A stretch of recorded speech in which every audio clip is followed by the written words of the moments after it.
আমার আজকে চান হয়নি বলে চন্দনের ফোঁটা পড়তে হবে। নিজের ফোঁটা নিজেই পড়ছে চন্দন ঘষে। আমার কাউকে লাগে না গো করতে, আমি নিজেরটাই করি।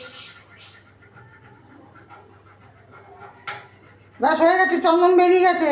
এই যে এই আঙুলে তোলো, এই আঙুলটায়, এইটাতে ওই ডান হাত নাও, ডান হাত নিয়ে এই যে এই আঙুলটাতে নিয়ে ফোঁটাটা পড়ো কপালে।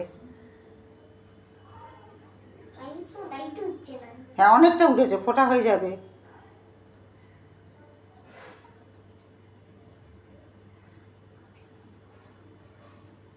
ব্যাস ব্যাস রেখে দাও হয়ে গেছে। নম করো, এখানে ঠাকুর নম করো। ব্যাস। হে মা আমার বুদ্ধি দাও, বিদ্যা দাও। হে মা আমার বিদ্যা দাও, বুদ্ধি দাও। হে মা আমার বিদ্যা দাও, বুদ্ধি দাও।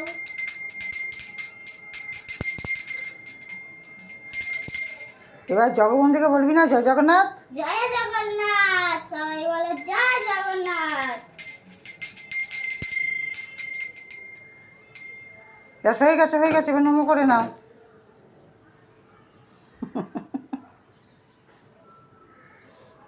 ওর খিদে পেয়ে গেছে বলে কি তাড়াতাড়ি একদম পাইকারি পুজো দিয়ে দিল। সপ্তাহে করে মাংসের গন্ধ পেয়ে গেছে না, পাইকারি পুজো হলো এখন। এই এখন চান করলাম ঠান্ডায় ঠাকুরের নাম নিয়ে। হ্যাঁ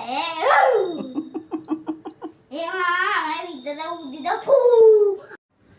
ড্রেসিং টেবিলটা গোছাতে একটা জিনিস দেখতে পেলাম, মানে এটা কিছুদিন ধরে খুঁজে পাচ্ছিলাম না আমি, তো এটা খুঁজে পেয়ে দেখলাম যে না ঠিকই আছে, তো সেটা আপনাদের সাথে শেয়ার করছি। সেই জিনিসটি হলো এই যে এই সিঁদুর কৌটোটি দেখতে 25 বছর পূর্ণ হলো সিঁদুর কৌটোটি। এখনকার দিনে রূপো কালো হয়ে যায়, কিন্তু দেখুন এটা 25 বছর আগে, না এটা হচ্ছে আমার বিয়ের সিঁদুর কৌটো, যেমনিকার কালার সেরকমই রয়েছে।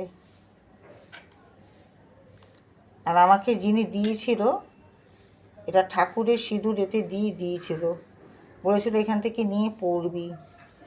ওই কয়েকবার পরেছিলাম, তারপর এরকমভাবেই আমার আলমারির লকারে ছিল, তো এটা বার করেছি তাও এটা 6-7 মাস হয়ে গেছে বার করেছি সিঁদুর কৌটোটা। তো এমন জায়গায় রাখা ছিল তাকে খুঁজে পাচ্ছিলাম না, তো আজকে আমি খুঁজে পেয়েছি।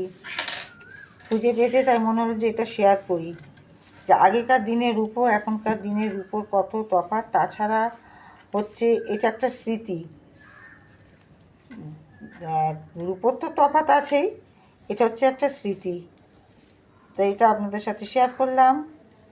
দেখতে কেমন লাগলো ওতে অবশ্যই কিন্তু জানাবেন। আর এই যে ঘাড়ের ওপর সব সময় রয়েছে, আমি যা কাজ করব ঘাড়ের ওপর রয়েছে।